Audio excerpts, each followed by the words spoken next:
fahazavana no tanterahana tao Dar es Salaam fadinika tampiralahiny ametrahana ny tanjona ivoana amin'ny krizy. Afa-po noho izany ny filohan'ny tetezamita Andry Rajoelina. Ny resaka satria napetratsika tsara tamin'ny voananomboka ny fivoriana no hoe ny fahalalahana manapaka, ny fahalalahana misafidy ary indrindra ny fiandrianam-pirenena dia mahasam-piaro amin'ny vahoaka malagasy.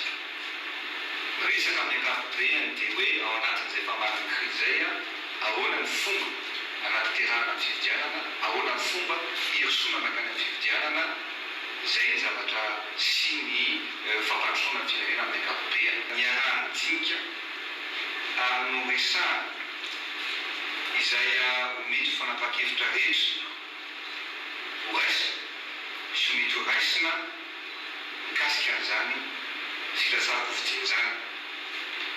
Fa dia ny arahana anaiky ary ny arahana anaiky ireo filoham-pirenena mivory tao anatin'izany fivoriana izany, tao anatin'ny troika,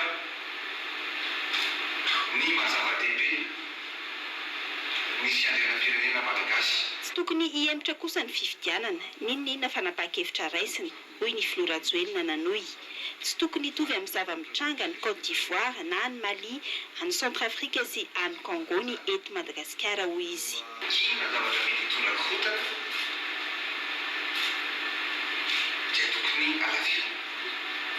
Ka zay no tsy resaka hoe enonsa, enesa, ninisa, tsy resaka an'izay fa misy lalana be eto amin'ny firenena fanapakevitra dia tsika malagasy ary tsika no manapaka no mandray fanapakevitra amin'izay lalana tokony mizovatsika.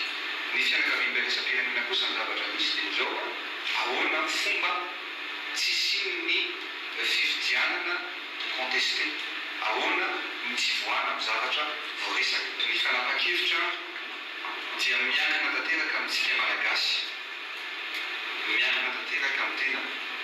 Ka io zany dia fifampidiniana izay misy ny mpiara-miasa, misy ireo ao anatin'ny fitondronana politika misy ny tena dia fifampidiniana aty amintsika tsy fifampidiniana amin'ny ivelany koa no zavatra ho atao.